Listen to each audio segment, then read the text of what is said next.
Hello बच्चों, welcome to AK at the rate of physics का पंचनामा। हमने पिछले क्लास में चार्ज के बारे में थोड़ी बहुत जानकारियाँ ली थी। चार्ज के प्रॉपर्टीज़ के बारे में पढ़ा था, चार्ज कैसे डेवलप होता है, प्लस चार्ज डेवलप होने में क्या होता है, माइनस चार्ज डेवलप होता है तो क्या होता है, इन सारी चीज़ों के बारे में जानकारियाँ लिया था हमने। अब एक नेक्स्ट प्रॉपर्टी पढ़ेंगे हम लोग, conservation of charge. Conservation of charge.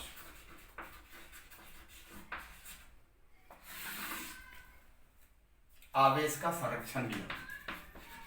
आवेश का संरक्षण नियम, इसके बारे में बात करेंगे। दो प्रॉपर्टी पढ़ा था, plus plus plus plus repel, plus minus attract, बहुत सारी चीजों के बारे में जानकारी लिया था। अब पढ़ेंगे कंजर्वेशन ऑफ चार्ज, आवेश का संरक्षण का नियम। इसके हिसाब से charge neither be created nor be destroyed।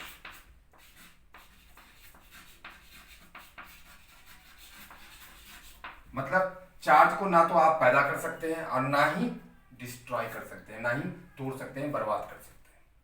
Charge neither be created nor be destroyed का क्या मतलब हुआ? चार्ज को ना उत्पन्न कर सकते हैं ना ही समाप्त कर सकते हैं।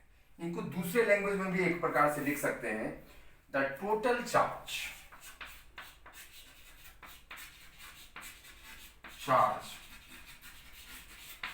in isolated system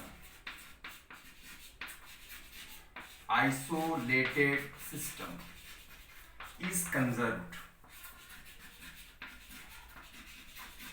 अब देखिए नया वर्ड मिला अपने को, ये आइसोलेटेड। क्या मतलब होता है आइसोलेटेड? आइसोलेटेड का मतलब होता है तन्हाई वाला सिस्टम।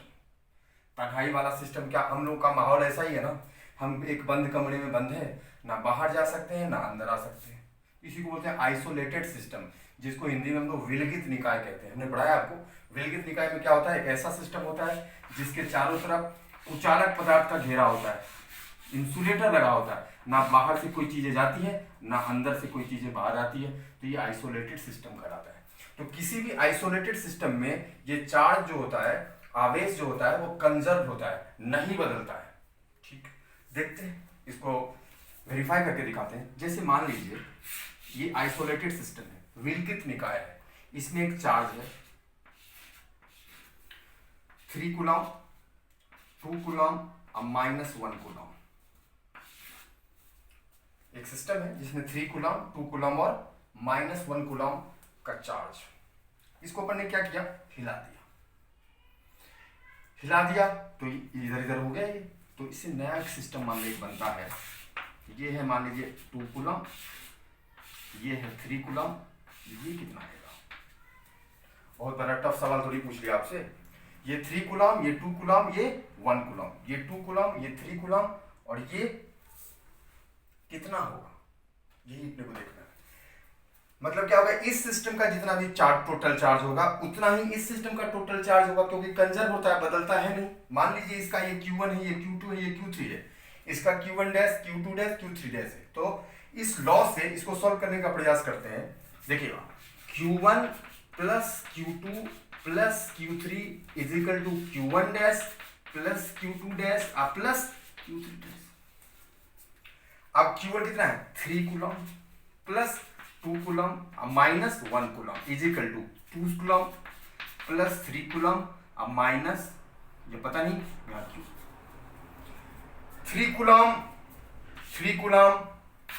उड़ गया, 2 कूलम उड़ गया, तो ये कितना है? -1 कूलम। यहाँ कितना है? -1। मतलब ये जो चार्ज होता है, टोटल चार्ज कंजर्व होता है। आप किसी भी आइसोलेटेड सिस्टम में चार्ज बदलता नहीं है। हाँ, एक रूप से दूसरे में बदलता है, transform one from to other. इसको ऐसे भी लिख सकते हैं कि charge neither be created nor be destroyed but transfer in one form to other, ये कह सकते हैं।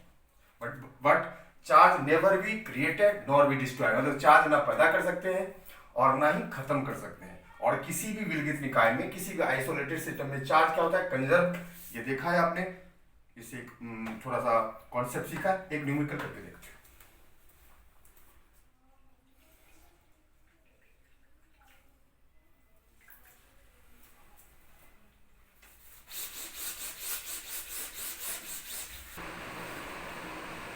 Law of conservation of charge पे अपन न्यूमेरिकल करते हैं, numerical type 1। Using law of conservation find the value of x। आवेश संरक्षण के सिद्धांत से अपन जहां जहां ये x लिखा है इसकी वैल्यू निकालेंगे। 3 सवाल दिए हैं, 2 मैं करूंगा, एक आपको करना है और उसका आंसर कमेंट करना है। आपको कमेंट करना है कि क्या आंसर आया आपका।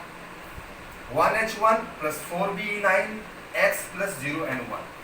लॉ ऑफ कंजर्वेशन यानी आवेश संरक्षण के सिद्धांत से। आवेश संरक्षण के सिद्धांत या लॉ से आपने यही सीखा है कि जो इलेक्ट्रॉन होते हैं, जो चार्ज होते हैं, इक्वल आएंगे दोनों तरफ।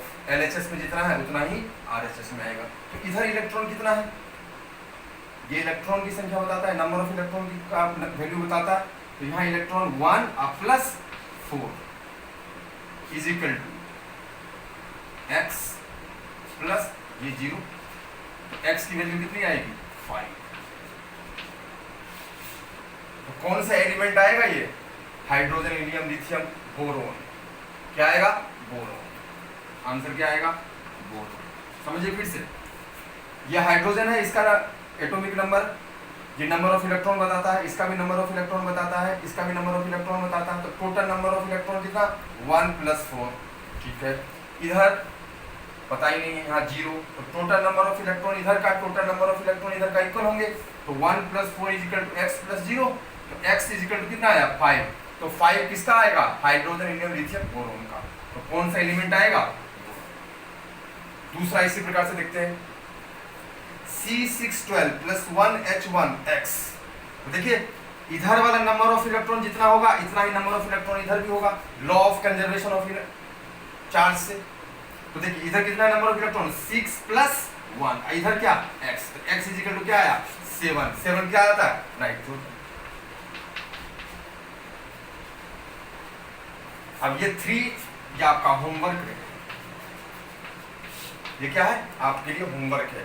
7n15 + 1h1 = x की वैल्यू बतानी है। x कौन सा एलिमेंट होगा वो बताना है। इसमें x की वैल्यू क्या आई थी, 5 यानी बोरोन।